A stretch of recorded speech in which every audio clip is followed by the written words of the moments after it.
J'espère que tout va pour le mieux. J'espère que tout va pour le mieux de votre côté. En ce moment même, Washington orchestre discrètement une mission diplomatique d'envergure, deux hauts émissaires américains, dont l'un n'est autre que Steve Witkoff, le messager personnel de Donald Trump pour le Moyen-Orient, sont en pleine opération de médiation. Leur objectif est clair, faire asseoir l'Algérie et le Maroc à la même table, dans l'espoir de sceller un accord de paix. Oui, les États-Unis ne font pas les choses à moitié quand ils s'en mêlent. C'est donc Steve Witkoff, oui, ce nom vous dit quelque chose, et pour cause. Il représente officiellement Donald Trump au Moyen-Orient qui a fait cette déclaration. Et devinez avec qui il mène ses négociations? Avec nul autre que Jared Kushner, célèbre pour deux raisons. D'abord, pour son influence stratégique pendant le premier mandat de Trump, ensuite pour son lien familial. Car oui, il est marié à Ivanka, la fille de Donald Trump, et ce depuis 2009. Autrement dit, le gendre préféré de la Maison-Blanche. Ou disons-le franchement, l'homme de confiance du beau papa président. Il n'a peut-être plus de titre officiel, mais Jared Kushner continue d'agir dans l'ombre comme une pièce maîtresse de la stratégie diplomatique de Donald Trump. Officiellement, il fut le conseiller principal du président entre 2017 et 2021, avec un focus tout particulier sur le Moyen-Orient. Mais même après la fin de ce mandat, il n'a jamais réellement quitté la scène. En coulisses, il reste l'homme de confiance que l'on envoie là où il faut calmer les tensions, nouer des alliances ou finaliser des deals. Et ce n'est pas un hasard, Kushner, homme d'affaires, aguerri et membre central du clan Trump, avait déjà piloté en 2020 les fameux accords d'Abraham. Une figure discrète mais décisive dans les grandes manœuvres géopolitiques. Et oui, Jared Kushner et Steve Witkoff ne se sont pas contentés d'agir en coulisses. Ils sont sortis du silence pour une interview fleuve sur CBS TV, la chaîne américaine emblématique. L'entretien s'est déroulé dans le cadre de l'émission culte 60 minutes, véritable pilier du journalisme d'investigation aux États-Unis, l'équivalent américain de envoyé spécial ou zone interdite, mais avec un pedigree remontant à 1968, une référence en matière de décryptage géopolitique, où se mêlent rigueur journalistique et révélation de haut niveau. Autant dire que cette sortie médiatique n'est pas passée inaperçue. C'est dans cette émission emblématique que Jared Kushner et Steve Witkoff ont pris le temps de revenir en détail sur les coulisses des négociations entre Israël et le Hamas. Ils ont expliqué comment s'est construit ce fragile accord de paix et surtout ce qui pourrait bien arriver à Gaza dans les prochaines semaines. L'interview diffusée sur le site de CBS News le 19 octobre 2025 est désormais accessible au public. Et tenez-vous bien, la quasi-totalité de cet échange long, dense, stratégique est visible en ligne. Rien n'a été laissé au montage. En clair, le cœur de cette interview et de l'émission tout entière visait à décrypter comment Washington, par l'intermédiaire de deux figures clés choisies par Donald Trump, pilote cette ambitieuse opération. On parle bien sûr de Jared Kushner et Steve Witkoff, deux hommes d'affaires au portefeuille aussi épais que leur carnet de contacts. Millionnaires assumés proches du pouvoir, ces deux profils venus du monde du business mènent désormais la danse diplomatique au Moyen-Orient. Rien que ça. Steve Witkoff, avant de graviter autour des sphères diplomatiques, portait la robe d'avocat. Mais ne vous y trompez pas, c'est dans les affaires qu'il a bâti sa réputation et surtout sa fortune. Aujourd'hui, son empire immobilier frôle le milliard de dollars. De son côté, Jared Kushner joue dans la même cour. Héritier d'un magnate du bâtiment Charles Kushner, il a lui aussi amassé une fortune dépassant le milliard. Deux barons de l'immobilier aux poches bien remplies, choisis personnellement par Donald Trump pour superviser ni plus ni moins les intérêts stratégiques des États-Unis en Afrique du Nord et au Moyen-Orient. Autant dire que le business et la diplomatie ne font plus qu'un. Comme si cela ne suffisait pas, Donald Trump a même confié le dossier africain à un autre homme de son cercle rapproché, Massad Boulos, businessman américano-libanais et beau-père, tenez-vous bien, d'une autre de ses filles. Oui, vous avez bien entendu, le fils de Boulos a épousé une autre héritière Trump. Résultat, la politique étrangère américaine est entre les mains de la famille, au sens littéral du terme. Chez Donald Trump, les grandes missions ne sont pas confiées à des diplomates de carrière, mais à des membres du cercle intime, famille en tête. Ce n'est pas nouveau. Ce qu'il est en revanche, c'est que Jared Kushner et Steve Witkoff viennent de confirmer publiquement que leur équipe est actuellement en pleine négociation entre l'Algérie et le Maroc. L'objectif, rien de moins qu'un accord de paix historique entre les deux voisins maghrébins. Et c'est la team Trump qui pilote tout ça. Oui, vous avez bien entendu. Et tenez-vous bien, si tout se passe comme prévu, cet accord de paix historique pourrait voir le jour dans les 60 prochains jours, autrement dit d'ici 2 mois à peine, bien avant que 2025 ne tire sa révérence. C'est Steve Witkoff lui-même qui l'a laissé entendre dans une interview accordée à CBS News. Voici ces mots clairs, nets et presque prophétiques. Our team, and there's going to be a deal there in the next, in my view, 60 days. On y revient dans un instant. Et l'Iran dans tout ça, on y reviendra. Mais pour l'instant, ce qui vient de tomber est tout sauf anodin. Dans un extrait que vous allez entendre, Steve Witkoff, un nom qu'on ne balance pas à la légère, confirme ce que beaucoup soupçonnaient les États-Unis par le biais de la Maison-Blanche sont actuellement en train de piloter en coulisses des pourparlers entre l'Algérie et le Maroc. Oui, vous avez bien entendu, Washington supervise des négociations de paix entre ces deux puissances du Maghreb. Et ce n'est plus une rumeur, c'est officiel. Ce que Steve Witkoff n'a pas précisé en revanche soulève bien des questions. Est-on face à un simple accord bilatéral entre Alger et Rabat, ou s'agit-il d'un projet plus ambitieux englobant le dossier explosif du Sahara occidental? C'est là que les choses deviennent intéressantes. Il y a 48 heures à peine, un autre acteur clé, Massad Boulos, a lâché une bombe lors d'une interview accordée en arabe à la chaîne saoudienne Sherk News TV. D'après ses propos, ce sont bien les États-Unis qui ont proposé de jouer les médiateurs dans ce face-à-face tendu entre l'Algérie et le Maroc. Fin juillet 2025, une visite discrète mais décisive a eu lieu à Alger. Ce n'était pas Steve Witkoff qui s'est déplacé, mais Massad Boulos, l'envoyé spécial de Donald Trump pour le continent africain. Et lors de cette rencontre en tête-à-tête avec le président algérien Abdelmadjid Tebboune, un message clair a été transmis. Selon nos informations, Tebboune aurait exprimé sa volonté de tourner la page, rétablir le dialogue avec le Maroc, apaiser les tensions diplomatiques et surtout trouver enfin une issue durable à l'épineuse question du Sahara occidental. Un moment rare de franchise entre coulisses diplomatiques et stratégie régionale. Ce que l'on pressentait depuis des mois est désormais confirmé. Le régime de Tebboune a bel et bien accepté que les États-Unis jouent les arbitres dans le différend qui l'oppose au Maroc. Et soyons honnêtes à ce niveau-là, seul Washington possède le poids politique et diplomatique suffisant pour inspirer la confiance des deux camps. Pas question de forcer qui que ce soit. Non, mais s'il y a bien une puissance capable de réunir Algériens et Marocains autour d'une même table, c'est sans conteste l'Amérique. Le reste du monde lui regarde. Évidemment, tout cela reste à ce stade de simples bribes d'informations. On parle ici de diplomatie de haut vol, alors inutile d'espérer que Steve Witkoff, Massad Boulos ou Jared Kushner montent sur un plateau pour détailler ce qui se trame vraiment en coulisses. Ce sont des négociateurs aguerris, pas des bavards. Et pourtant, face à cette opacité, une chose est certaine, il devient urgent de faire la lumière sur ce que Washington a réellement mis sur la table. Le flou ne pourra pas durer éternellement. Premier constat qui saute aux yeux Alger ne fait confiance qu'à une seule capitale. Et ce n'est ni Riyad, ni Paris, ni même Doha. Exit la Ligue arabe, l'Union africaine, le Qatar ou encore l'Union européenne. Même la France et l'Espagne, pourtant voisines et engagées dans la région, sont tenues à l'écart. Le régime de Tebboune lui a tranché seul, Washington mérite le rôle de médiateur. Car aux yeux des Algériens, une seule puissance a les moyens, la crédibilité et surtout l'influence pour rapprocher les positions avec le Maroc. Et cette puissance, c'est l'Amérique. Pourquoi ce choix ? Parce que quand il s'agit de peser sur la scène internationale, personne ne rivalise avec les États-Unis. C'est eux qui arment massivement le Maroc. C'est encore eux qui ont piloté les accords d'Abraham, facilitant la normalisation entre Rabat et Tel Aviv. Et c'est toujours eux qui ont mis le feu aux poudres en reconnaissant sans détour la souveraineté marocaine sur le Sahara occidental. Alors forcément côté algérien, on ne s'embarrasse plus d'intermédiaires quand on veut régler un dossier aussi explosif, autant aller directement parler à la source. Et la source, c'est Washington.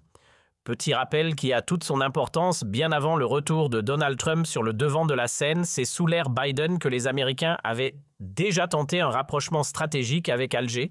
Fin 2023, Washington avait discrètement glissé une offre: coupez les ponts avec Moscou, tournez le dos au bloc de l'Est et rejoignez le camp occidental. En échange, une promesse en or: le Maroc ne vous touchera pas. Mieux encore, les armes américaines livrées à Rabat, qu'elles finissent entre les mains marocaines ou israéliennes, ne serviront jamais à vous menacer ni à semer le chaos à vos frontières. Un deal à l'américaine tout en garantie verbale. Pour tenter de rééquilibrer le bras de fer entre Rabat et Alger, Washington a sorti la carte classique mais redoutablement efficace, le soutien militaire. L'offre américaine, un package complet, assistance technique, formation spécialisée, modernisation des forces armées, tout y passe. En parallèle, les États-Unis ont discrètement glissé un message à l'Algérie, et si vous revoyez votre position sur le Sahara occidental, une manière douce mais ferme d'orienter la diplomatie à leur avantage. Aujourd'hui, le vrai flou réside dans la posture du régime Tebboune vis-à-vis du Sahara occidental. Ce qui autrefois n'était qu'un sujet épineux de politique étrangère s'est transformé sous sa présidence en véritable dogme national. Oui, c'est bien lui qui a opéré ce virage là où ses prédécesseurs parlaient. Stratégie diplomatique lui parle désormais de cause sacrée. Une évolution qui change radicalement la donne et qui complique sérieusement toute tentative de compromis. Pour Tebboune, il n'y a aucune différence, la lutte sahraoui est placée au même rang que la cause palestinienne. Même niveau de priorité, même symbolique sacrée.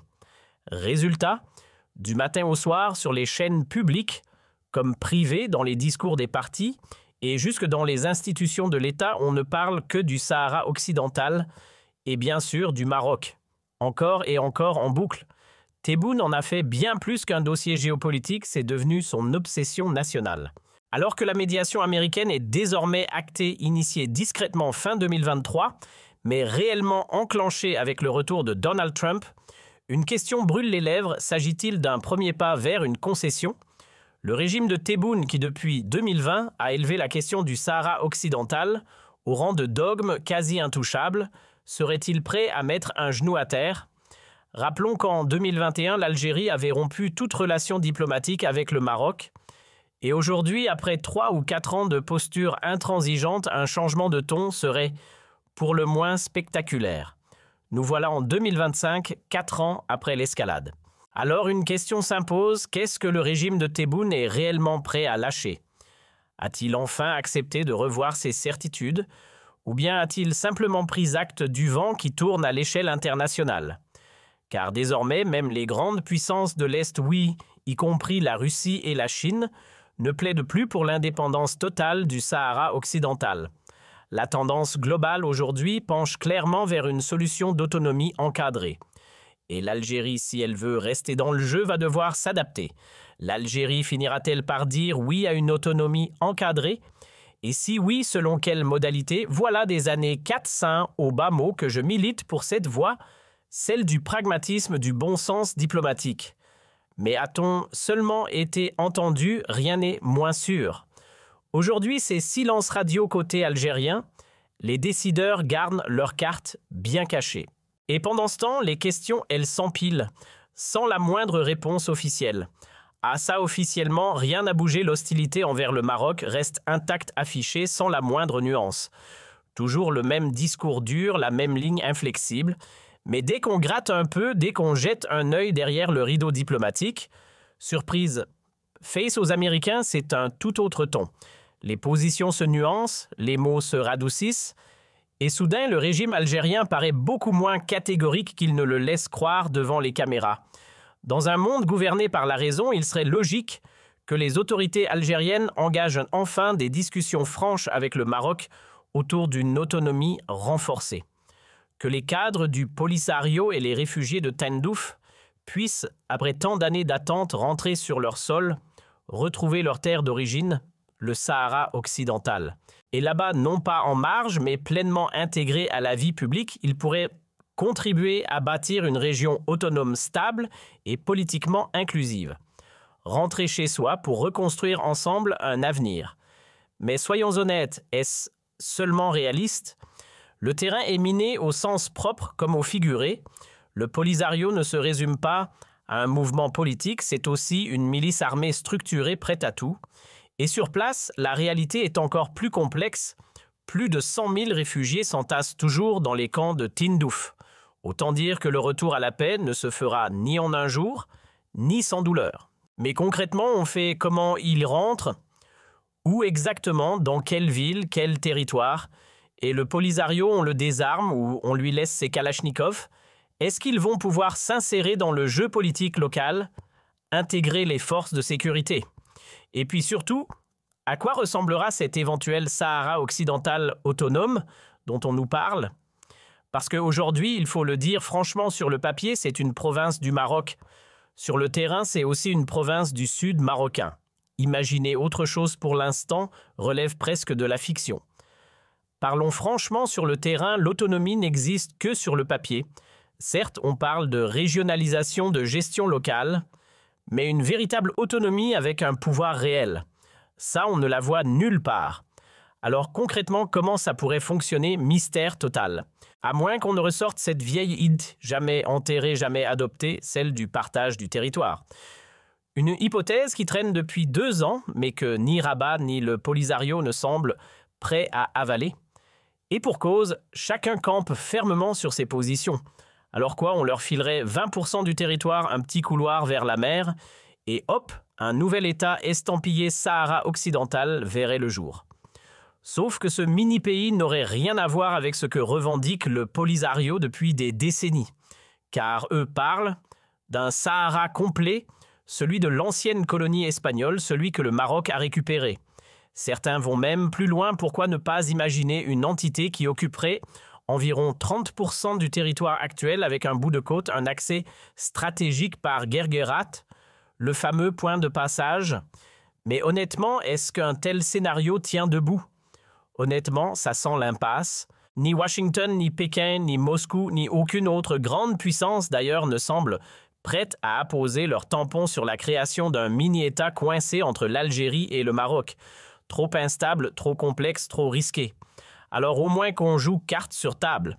Si Alger a vraiment dit oui à une médiation américaine, qu'elle l'assume pleinement. C'était une bonne initiative, un geste fort. Mais maintenant, il serait temps d'assumer la suite en toute transparence.